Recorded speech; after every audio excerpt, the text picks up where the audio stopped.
Hey guys, welcome back to Grit and Grace. This is episode 7. I'm your host, Colton. This is my co-host, Matthew. Howdy, y'all. And our special guest is going to be Chandler, the serious one in the back seat that can keep his shit together. Tonight we're going to be getting into something that doesn't get talked about enough, which is the difference between craving and a full-blown mental obsession. And trust me, your brain is a lot better at lying to you than you think. And, so what are your guys' opinion on the difference between the craving and the mental obsession? Where's your experience in this? Well, my 2 cents would just be, I am always right around the corner between one and the other.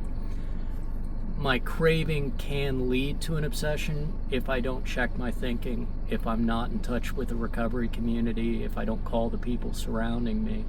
But a craving is in that moment, a beer would be nice, a line would be nice, whatever, fill in the blank. A cigarette would be nice. Right now I'm day 21 without smoking. A cigarette I'm proud would be of nice. you. Thank you. Yeah, no doubt. The obsession is I need this thing, and it's all that's on my mind from the moment I wake up to the moment I close my eyes. And sometimes I can't even close my eyes. It's constant. It's ever present, and it rules everything about my existence. Gotcha. Matthew, what are your thoughts? He said it a hell of a lot better than I can. The obsession is there. Occasionally,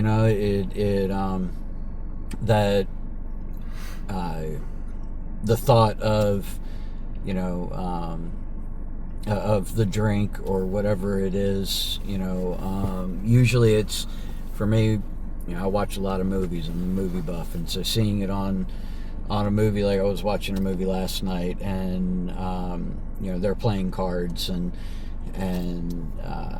everybody's ordering different drinks and whatever at the casino, and it was just that memory of, the thought of that would come to mind, and in early recovery, first 30 to 60 days, it was extreme. It's lightened up, and I got some advice that really helped me through that stage, where my sponsor actually just simply said, just pray, to your higher power. Pray to God that he take the obsession away, and so every single morning, every single night, every morning I prayed, not to have those feelings. And feelings aren't facts, right? So it's just a thought that goes through the mind. Doesn't mean it's freaking true. Doesn't mean it's what we actually need, and so in the morning I pray for it to not be part of my day, and at night I thank God that it isn't, or it wasn't. And I guess 210 days now, and it hasn't really been a thing since that real first couple months. It's definitely lightened up and been easier. That movie was fucking with me, though. That does happen. For me, I would say the difference between craving and obsession was just kind of like what Chandler reiterated. A craving can simply turn into an obsession very, very quickly. And that could be anything in life. That it could be shopping, it could be eating, it could be doing drugs, drinking, all of it. Being addicted to a certain behavior if you're around certain people and you feel like you have to be that part of yourself. And for me, I craved my thoughts were very obsessive. Like, even if I had it with me and I was already on it, I still wanted more. Like, there's not enough. And that, to me, is what categorizes the obsession. Yes, I could crave a drink, but I already knew I would drink until I blacked out, and then I wouldn't know what happened. And then the next morning, I would get up, and the first thing I would put in my body is more alcohol. That's a really good point where you were talking about the other things that can, take the place of that obsession. Because I had a sponsor back in the day that said the very first time he tried hard drugs, the first thing that popped into his mind was, holy shit, do I have enough for tomorrow?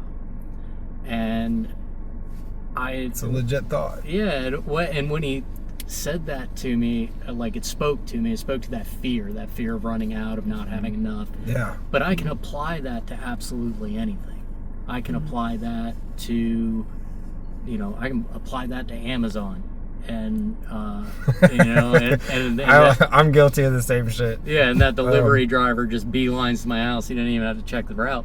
But when they talk about the obsession, they talk about those three aspects, right? There's the physical allergy, the mental obsession, and the spiritual malady. And if I don't have, it's kind of like the triangle of recovery. If I don't have one of those three, then I'm not an addict. I'm not an alcoholic. It's a very unique combination of those three things that makes me the way that I am. It makes my brain tick the way that it does. If I don't have the obsession, but I just have the physical allergy and the spiritual malady, well, I'm going to probably have a pretty rough life and be pretty miserable for most of it.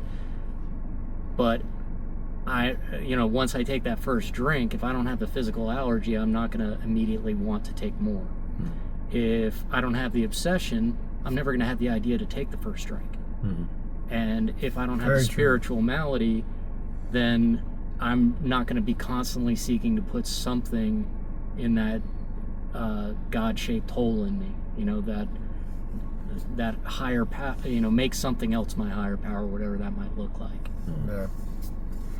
And you're not wrong, dude. My dad actually asked me if Amazon ever gets tired of coming to the house. Well, and I can sit back here and act like I'm, they still come to my house, brother. I was like, but they get paid to do it. It's not always the same driver, was my defense. Is that like going to different liquor stores so none of the liquor store owners think you have a problem? Exactly. Yeah, that actually. Oh my gosh, dude. I spread it around. Sometimes I go to Temu. I did the same thing fucking buying drugs. I would never go to the same dude like 2 or 3 times in a row. I would try to like spread it around. Yeah, because God forbid this drug dealer thinks that you got a problem. I'd be like, motherfucker, you called me like 4 days in a row? Yeah. You already need more? And I was like, I don't want him judging me or anything. Yeah, exactly. But man, but everything I did, I don't know if it's because of my personality or any of that, my mental defectiveness. But yeah, all of it turned into a very, very quick obsession. I would just get a taste of something and I'd be like, ooh, I gotta have more. Yeah, I think that was the funny thing about what my that sponsor said to me about do I have enough for tomorrow, because I understood the fear aspect of where he was coming from, but at the same time my sick brain went, I would never think that far ahead. Like, tomorrow? What are you talking about, dude? Yeah. I'll curse myself tomorrow when I wake up and all the bottles are empty. You know what I mean? And I did. I would hate myself in the morning for what I did the night before. Yeah. Yeah, self-shame. True. Yeah, that's how I would just continue the process. Yeah. Yeah. But then again, operating and functioning how you think in your mind of what you're doing and how you actually look are two completely different things. I probably looked like an ass thinking I was functioning all right, and I guarantee you I was not functioning okay. Yeah. Like, there's absolutely no way. wake up in the morning and just consume a bunch of shit, and then you go to your job and you think normal people that don't do that aren't going to notice or see that. And it was like, yeah, I'll be fine.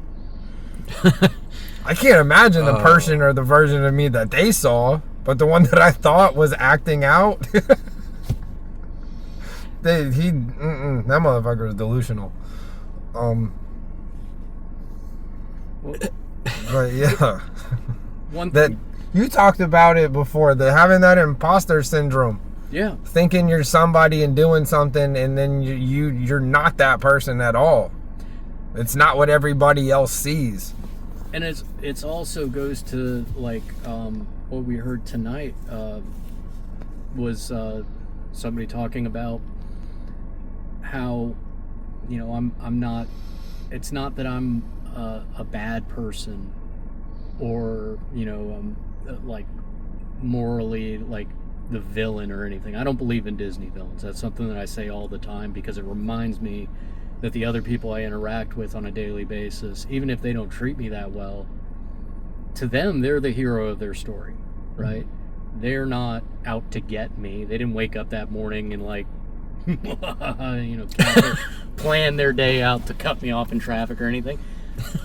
They're just trying to navigate life. And, you know, I was trying to navigate life, even in my addiction. I was a sick person, and I'm still a sick person. I'm just a little less sick than I was before. And I get arrested a lot I can less. attest to that. Yeah. I can agree with that as well. Yeah.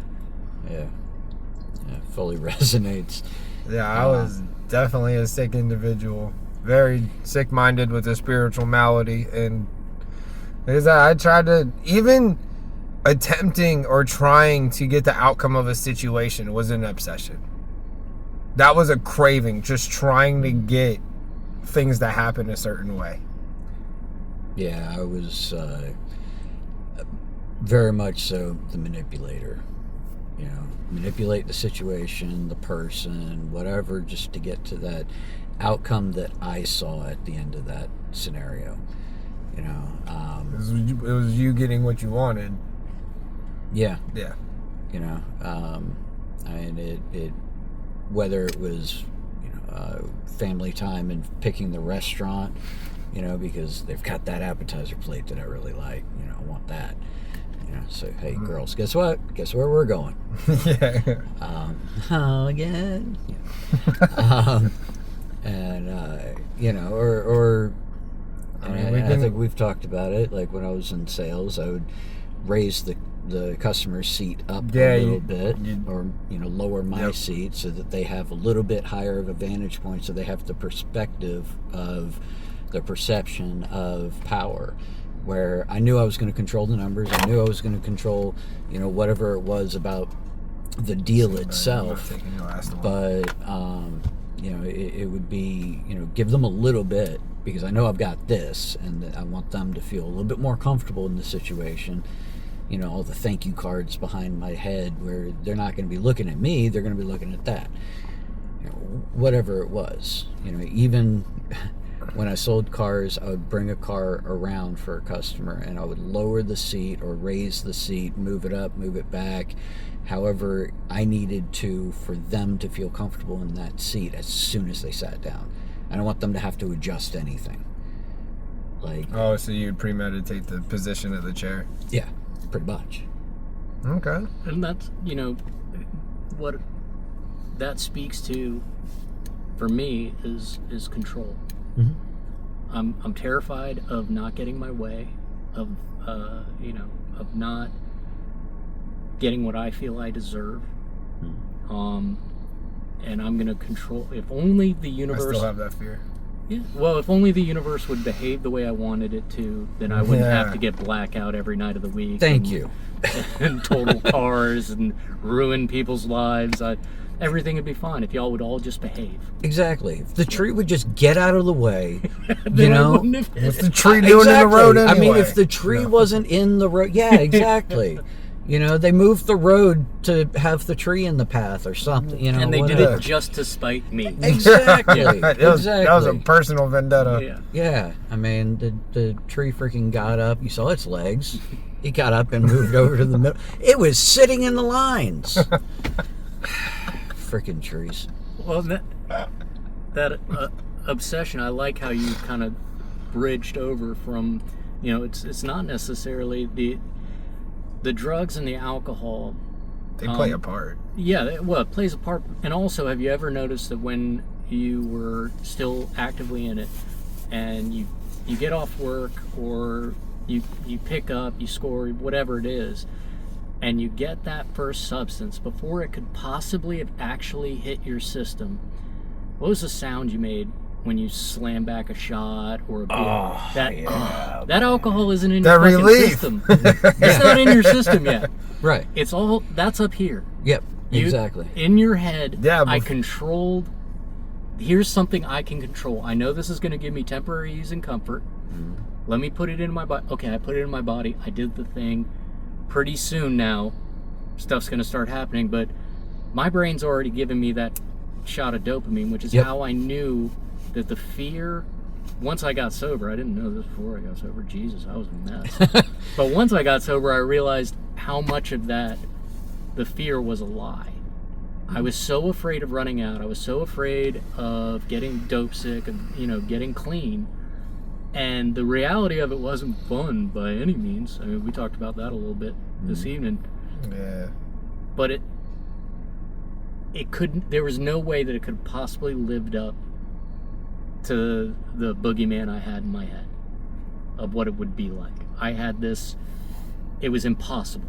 It was something I could never do. There was no point even trying. Like, this was going to be what it was until the day I died. Yeah. Yeah, I just expected that. And it's going to take me out. Yep. That was the path. That was what was supposed to happen. That was my normal. Yeah. Yeah. I mean, that Surprised was... one of my drunken blackout escapades didn't do it. But apparently my God has a sense of humor, and he kept me alive long enough to make this podcast, for one, get in recovery, and share my experience with people. Because I shared in the other day that I was on a drug and alcohol infused suicide mission. And nothing I did ever amounted to that special word that we call enough. Sorry. Enough. There was never enough. Never enough of any of it to actually do the job. That's that quote, right? The alcohol is suicide on the installment plan. Where, it's like suicide on layaway. Right. I want all 4 tires, but I can only afford a quarter of one. Yeah. So I'm just going to start paying now. Yeah. Next year this time I should have 3 tires. Yeah. Yeah. Now, I remember going to the fucking concerts and having a Camelback full of vodka. Like, that's not normal by any means. And a whole, half gallon fit in there almost perfectly. That's insane to actually do the math to figure that out, that it would work, but it did. But yeah, I was on a suicide mission. And now I'm on a recovery mission to live life as long as I possibly can and to be clean as long as I possibly can, which is hopefully until I die. The redemption journey. Yeah. On the redemption journey. Now, my sponsor shared last night that the 3 R's that he learned early in his sobriety were rupture, repair, and redemption. Rupture, of course, is our bottom point, our descent into hell, right? Our trapdoors. Yeah, exactly.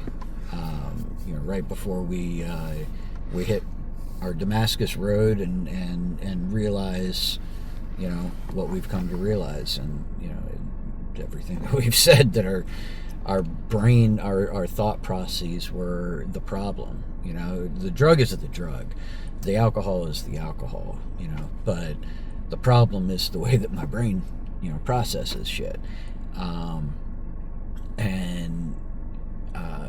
So the rupture, the repair, is, that's where I'm at. And it's an endless road, forever becoming, whatever you want to call it, and it's a hell of a process. Scary as shit to me before I actually got to this point. Like you were saying, Chandler, always got to double check the stash, always got to double check the bottles in the cabinet or in the freezer or whatever, and make sure that friendly face that it had in our minds Even is still the going to be there. Yeah, exactly. Yeah, didn't matter where it was. It was the fact that it needed to have enough for what I needed, until, my guy was ready for me to say, come over and I got you. Or until the liquor store opened up, or, whatever it was, the bar opened in the morning, or getting off work, whatever the scenario was. We had to make sure, I know I had to make sure that, the bottle in the freezer had enough for the night. And that basically means that the bottle had to be full. Yep. Yep. And if it wasn't, you buy the anticipatory one on the way home. Mm-hmm. Oh yeah, or two. Yep, or two. And the mental fuck that I'll just call them the demons, inside my freaking brain, would have a hold of me was that I actually, for whatever freaking reason, it's crazy to think about now, but a bottle sitting under my driver's seat was so easy to find, right? But if I wrapped it up in a t-shirt, magic t-shirt, that thing's poof, gone. It's invisible, like the cartoon character you were talking about earlier, just poof, and it non-existent. Yeah, dude. And I think, with where I ended up in my use, I remember towards the end, I would stop on the way home and I would get a bottle, right? And I would convince myself, all right, this is just to take the edge off so I don't get sick, and tomorrow I'm stopping and that's it. I'm done. I don't want to do this anymore. Well, I've never had just one bottle of anything in my entire fucking life. That's a lot of self-talk. Yeah, so I would do this. I'd get home, I'd drink, I'd go back out, I'd get another, and then, and I'd repeat the process. And at the time, what I thought of myself, it's all that negative self-talk that, oh, you're a piece of shit, you can't even, whatever. Mm-hmm. What I see now looking back, I qualify, is that there was this little bit of me, this really quiet voice screaming, I want to stop. And thankfully, I got to a point where I was able, I had to have a lot of help.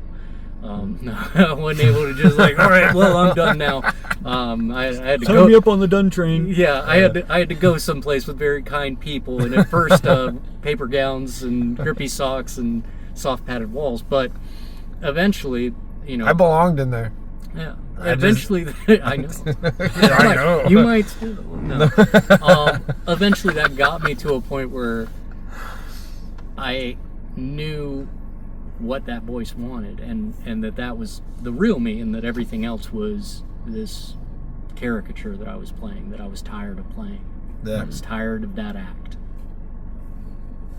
Yeah, I just couldn't.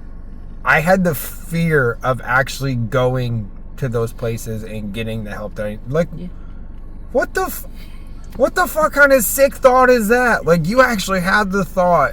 I had the thought of getting help, and then I was like, nah, I can't do that. that would be wrong. So, that same first sponsor, I was working in heating and air in the time in South Carolina, and I said, oh, I can't go to treatment. What about my job? And he looked at me with a straight face, and he said one of the funniest things I've ever fucking heard. He said, well, God forbid you quit your heating and air job in South Carolina. You'll never find work again. And I was like, yeah, okay. And he was right, but I wasn't ready. You know, I'd be beaten a little bit more.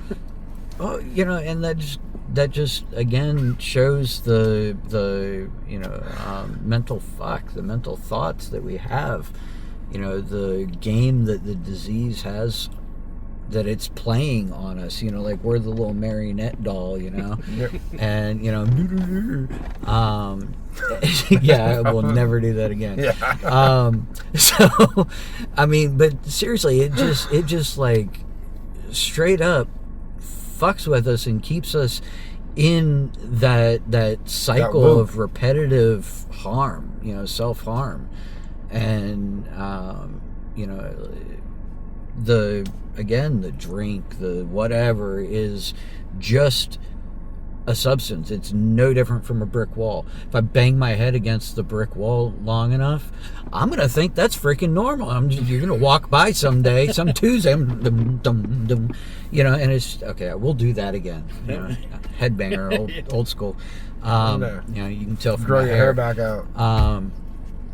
But I mean, you know, anything that you do repetitively and consistently becomes your normal. You know, if you decide that you want to be a bicyclist, you buy a bike and you practice on it all day long, and you become obsessed. You start, you know, you decide that you want to become, you know, a weightlifter, and you go in, you start with light weights and repetitive motion. You consistently do it. You know, is it 60 days to create a habit and 30 days to break one? 30 days to break a habit, 90 days to create one. There you go. And, you know, you do it consistently for 3 months, and, well, I went way past 3 months when it came to the drugs and the alcohol. You know, talk about 30, 34 years. Three decades, yeah. I still think the best thing I've heard is our best thinking got us here. Yeah. And it was like... I'm in the club. Yeah, well, like, even our best thinking that was obsessive over the most damaging things in our lives brought us to one of the most pivotal moments anybody in recovery comes to, and it's the aspect to become willing to do whatever the fuck it takes. And now what are we doing? Using our best thinking. Whoa! Not me, bro. No. I'm not in handcuffs I right now, was going with the experience, strength, hope, that side of things. No, but that was a joke. I got yeah. Obviously, we're all sitting in the car together. And I think, for my part,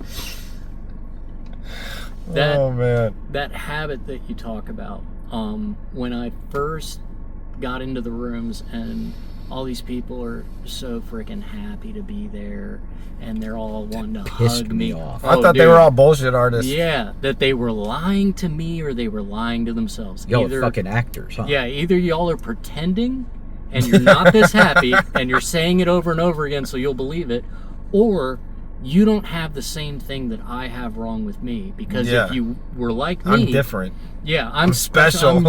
I'm fucking unique. Special. Right. And that's the egomaniac. Terminal uniqueness. Yeah. If you were like me, then there's no way you could be without drugs and alcohol and be happy. And it took a while, but it's like a habit, right? I repeat the same actions. So that's one of the reasons that they get you into doing your On Awakening, your When We Retire. These things that when I first started doing them, they felt silly to me. I would look around the room in a room by myself to make sure nobody's seeing me pray, because I didn't want to be judged after getting out of the loony bin. I don't want anybody thinking I'm weird or anything. Yeah, exactly. My ceiling fan's gonna be, just gonna be talking some shit. I start doing this on a regular basis, and it becomes a habit, and it becomes a much more rewarding habit. It's something that I actually look forward to now. I look forward to these meetings. You know, I've been doing, they say 90 meetings in 90 days, and I definitely did that, you know, during the first 90 days, because I didn't have anything else to do. And I was desperate to I was so scared of drinking again. Like, I was terrified. But I go to 5 meetings a week and have been for like 2 years now. And it's no longer because I have to, excluding that one meeting that we all talked about, that I'm ready to be done with the service commitment. It's been too long. Yeah. But other than that, I go to a meeting a day. At least I try to. And now it has become, that's where my people are. That's where I walk in, and it's almost like when you take that first shot when you get off of work, and you're like, I walk into those rooms and I go, that's where we can drop our shoulders now. Here's my people. Here's where I'm supposed to be. Yeah. And the rest of the day, I enjoy the rest of my day, but that's where I'm with my tribe. Yeah. It feels good to one beat. I'm not going to say beat the obsession, but to surrender the obsession. Right. And then to be able to walk into the meetings and be proud and reluctant and have relief that you get to be around like-minded people who did the same thing you did. Right. We might all have a little bit different circumstances, a little bit different stories, did some different things sometimes, but you know what? We all ended up in the same place. We've all got the same demons that are, the marionettes. We're all king. Whatever drug was your choice. Yeah, exactly. And I mean, it just comes down to fucking understand. Yeah. I mean, first time I spoke in a meeting, I told you this, I fucking cried like a little kicked puppy. I mean, seriously, imagine a tiny little puppy getting kicked across the parking lot. It's not going to be dancing around, yay, that was fun, unless it's a retard, but whatever. The word's coming back. I was in one. So, I mean, the first couple weeks, I couldn't talk without, my face being red and tears. I couldn't sit in a room without my face being red and the tears coming down, of course.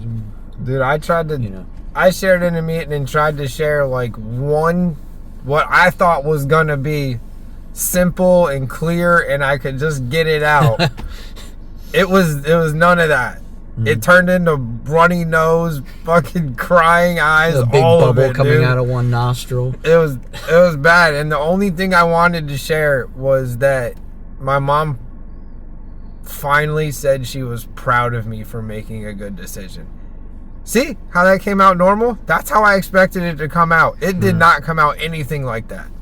I came out with everybody was hugging me. My face was bright red, and You get into the hiccup cry where you can't catch your breath. So I was in the middle of me like crying and doing that. I heard somebody say, "It's okay, just let it out." And it gets so much worse. It got worse. I couldn't even talk anymore after that. I was like, "That's it, thank you." I was at the same meeting where I think we all met, and somebody handed me the promises, and I started reading through the promises, and this was like early days, right? And if you've ever heard a guy ugly cry through the night promises, everybody in the room's just kind of looking at me. Dude, you think he's still drunk? That shit caught me off guard. Trey handed it to me one day, and I was like, when do I read this one? He's like, at the end. Dude, I like practiced it at the beginning because I came early, and I was sitting there watching or reading it, and I was like, yeah, I can do this. Dude, I started reading it at the end, and I started like sniffling and crying and shit halfway through it. And I was like, man. Well, I'm glad I'm not the only guy that the night promises. No, it caught me choked up, especially. Yeah, dude. There's certain words in there where I hadn't even done that yet. Yeah. So I was like reading into the future me, and I wasn't there yet. So, dude, it was emotional. All right, so I got pissed off. Like, I've always been a pissed off individual. I was the most uptight pothead you'd ever met. The most angry pothead you'd ever met. Angry pothead, Oh, my dude, goodness. You have no idea. I mean, You wouldn't have been in my pothead circle. like you Don't pass it to him. You think somebody cutting you off in traffic would throw, no, oh my God, it didn't matter if a leaf fell. I mean, it didn't have to be another individual. It didn't have to be an organization. No. Just nature fucking with you. Nature fucking with me. You put that leaf in my path again, I'm going to fucking kill it. What'd you just say? Yeah. Yeah. It's like, dude, chill. Somebody asked me That's to what read this the is promises. for. They didn't even ask me. They just handed it to me. Now, I don't like speaking in public, and so that was something that I'm, working on, hence, sharing. So, but she hands it to me, and I'm just like... Immediately talking shit. Instantly. To the ninth step process. Oh, dude. I mean... Resentment, huh? For real. And just the fact that I can say this and express, is a complete freaking 180. And I mean, yeah. Oh, yeah. Feelings, emotions, they didn't exist. That's why I drank. Yeah. No, and the high, that was so that the drink wasn't as bad. Because it was drink until I black out. And when I blacked out, nothing good ever happened unless I passed out. And I mean, it was not a good scene ever. I think I mentioned it to you, being referred to by the bartenders at different restaurants, different bars, as the volunteer bouncer that nobody wanted. I love it. I work for free. Yeah. Oh, fully. Oh, you got a problem with him? All right. You're done. Yeah, you're done. You're cut off. No, Give me another. you. Not him. No. Oh, and God forbid the bartender cut me off. Yeah, I mean, Volunteer bouncer is amazing. that absolutely nobody asked for. Oh my gosh. That is hilarious. Not to them. I mean, it's funny now. Yeah. Yeah. Now I can look back and Nah, dude, I couldn't be that type of like blackout drunk. I would probably I'd be the person like falling off the bar stool or being the one getting tossed out. Yeah. Because I lost control of my body and I couldn't walk, couldn't stand, whatever, and they don't want people just laying in the middle of the fucking floor. I'm not saying that didn't happen. He's passed out on the floor, slurring up. You gotta get the fuck out of here. Yeah. You're Don't hammered, fella. Don't make me get up. Or passed out on the pool table as people are trying to play.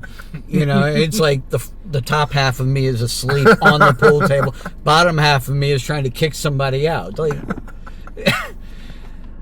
yeah. That is, oh my gosh. That title's hilarious, though. I think my version of that was often came out when I was in cuffs. I would think that I was way, way funnier than I was. I mean, I was still pretty funny, but I would think that like any law enforcement officer I interacted with had like showed up for my 5-minute comedy show. Oh yeah. Oh, starring and I remember saying to a state trooper, like, he, after probably the first 20 or 30 minutes, he was like, you really need to button that up. And I said, what are you gonna do, take me to super jail? With the confidence of like somebody that had been to prison and done a 10-year bid. Yeah. Meanwhile, I'm 145 pounds soaking wet. I'm just like, I don't care, dude.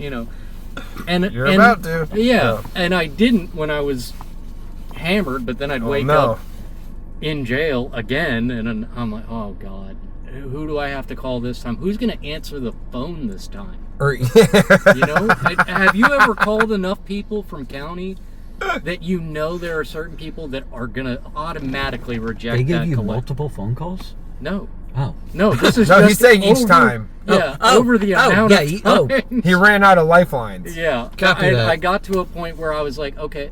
No, when I went to treatment, after a month, I remember getting my phone back.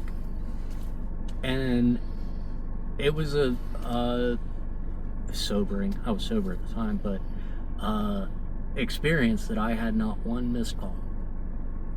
I didn't have a text message. Nobody wanted to talk. I didn't mean to laugh. I mean, it's kind of funny. It's also really sad. It was super sad to me. No, in the midst of my addiction, like I would hope people would call me, but like that didn't happen either. My phone wouldn't ring, or I wouldn't get a text message for like at least 20 days in a row sometimes, and I'd be like, does nobody fucking care? But I never questioned my own behavior or my own sick thinking or any of it. I'm just like, these people don't love me. And I was like, now that I'm in recovery, I'm like, what the fuck did I do to them? Yeah. Must have not been good.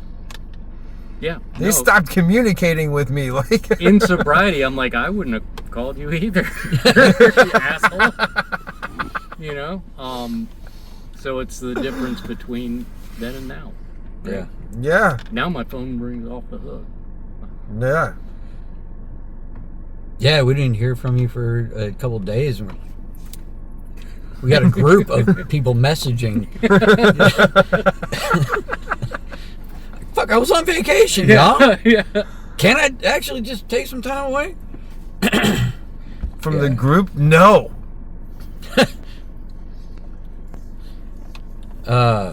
This is a running group conscience. It's been running for a little bit now. Oh, yeah. All right. So, does that conclude the episode then? I think so.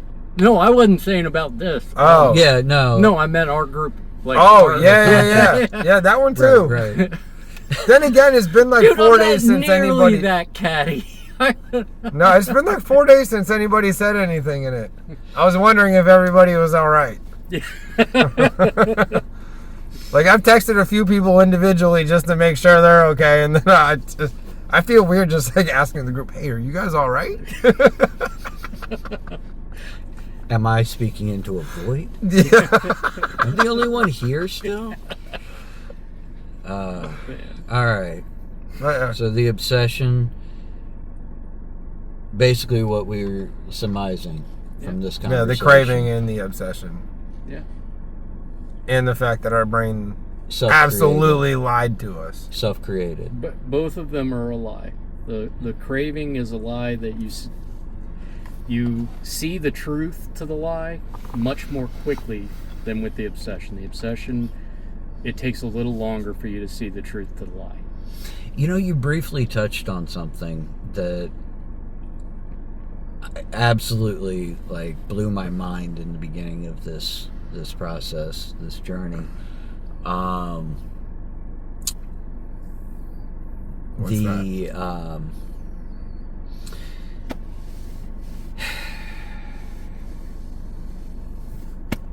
Brain fart. I was about to say, you can remember. No, you got this. The allergy. Oh yeah. And you know, I mean, when I first thought that, yeah, it's because I control the world. Not anymore, actually. I gave up my seat in the directorial role of the Earth. So, thank you, y'all. You can bow down to someone else now. Take that weight off. Yeah.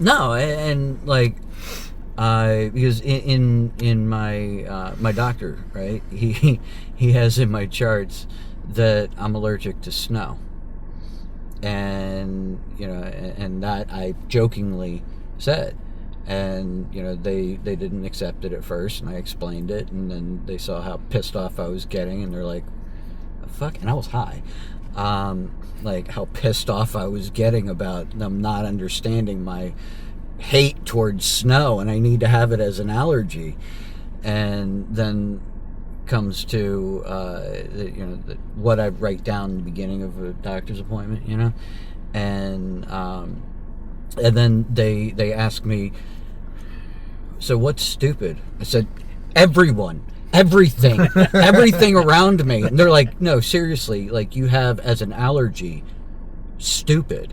Like, yes, I'm fucking allergic to stupid. They're just like, oh my fucking god, like, what is wrong? And I'm like, everything. every fucking thing. But then Cars are stupid. Oh, Phones are dude. all of it. dude, the door being locked when I go to open it and it doesn't automatically just open, it's fucking stupid. All right, but then the way that it was explained to me and how we're actually allergic to alcohol, but and it was just like, it was that aha or moment where it was just like, oh shit, I actually understand that. Like, and then next doctor's appointment after that was understood, I wrote that in as an allergy. My doctor looks at it and he's like, okay, that's actually valid. And you know what? That explains the other two. And your reaction to our questioning them. Yeah. And I was just like, wait, it does? Fucking oblivious. Yeah. Either way, that long ass spiel, thank you for bringing it up. Well, and isn't it so much easier now that you're just allergic? I was allergic to a lot of things. I was allergic to work. I was allergic to multiple exes. I was allergic, like literally everything, and I would break out in handcuffs. Like Yeah, there was a point in time where in handcuffs. That's what they I was allergic to responsibility. Yeah. Mm-hmm. Personal accountability. Yeah. Yeah, that never, word too. That wasn't even in my vocabulary. It didn't exist. I didn't understand it. It was never my fault. It was always somebody else, something Yep. else, Mm-hmm. or man, you won't believe what happened, or it would always start, shit, there I was, and here goes the narrative of why I lost this job. Or Holy hell, the tree just jumped out right in front of me. Yeah. Yeah. I mean, fuck. I had both my eyes closed, but it's definitely the tree's fault. Yeah. That door didn't open when I went to pull. Oh, I forgot to pull on it. I just tried to walk straight through it. Yeah. It's a thing. It's a thing. It is. Not anymore. Not Not anymore. anymore. Nope. Understand it. Not one tree has jumped out in front of me. Not one tree has jumped down from me. Not one brick wall has walked in front of my path. No cops have picked on me. It's weird, man. Exactly. They leave me. Exactly. They're actually really nice to me now. They I don't keep know their why. handcuffs to themselves. So, dude, no, I was talking to Matthew on the phone earlier, and I was like, man, there's a cop driving behind me, and it looks really suspicious, and he's driving super slow, like under the fucking speed limit, and I'm like, what the hell is he doing? Staying 2 car lengths back, and I was like, well, maybe I should slow down. And I wasn't going like fast, but I was probably going like 6 or 7 over. So I was like, let me slow down. It might be me. That's why he's still here. Next thing you know, this dude pops a U-turn and almost causes an accident in oncoming traffic, and just flips his light on and just fucking takes off. And I was like, Whoa. I hope he had to take a shit or something. Well, Or he got like a call on the radio, but it was like, he wasn't after me, and I still had that fucking like paranoia, like, oh baby, I'm doing something wrong. what's wild is I've just now gotten to the point where when I see blue lights, I look to see who they're after, and it's not like, oh shit, like for the longest time, yeah. Let me straighten up the way I'm sitting. Now I look around, I'm like, oh, who y'all getting? Okay. Can't be me. Who's getting the blue light special today? Yeah. That's always the first thing is, Yeah. Oh yeah. I'm good, Wait. man. Check the console. Yeah. Kick the bottle a little bit further What's back. funny is if they actually do go to pull me over, at this point, I've gotten so in the habit now of like looking around like, ooh, who y'all getting? It's going to take them a while. It's going to be a very slow pursuit, like the OJ pursuit, where I'm just driving like 55. Still thinking they're going after someone else. Like, man, they really, they're letting this, hey, you up ahead, you might want to pull over. They seem serious. There's like 5 of them back there. You hear them on the PA, they keep saying, pull the vehicle over. All right. I'd say that's a pretty good way to end an episode. Oh yeah. Oh, yeah. On the OJ pursuit. You used to trade your truck in for a Bronco. Hell No. yeah. There you go. That will conclude this episode of talking about the craving and the obsession and the way that our brain lies to us. Thanks for joining us, y'all. If you like it, absolutely, please keep listening. We're going to keep putting them out. Give us your comments, and we absolutely want to hear what you have to think, or have to say. That works. And if you know somebody in recovery, pass it on to them. Yes, absolutely. We want this to help more than just you. And that concludes this episode of Grit and Grace. Stay tuned in. There will be more to come next time.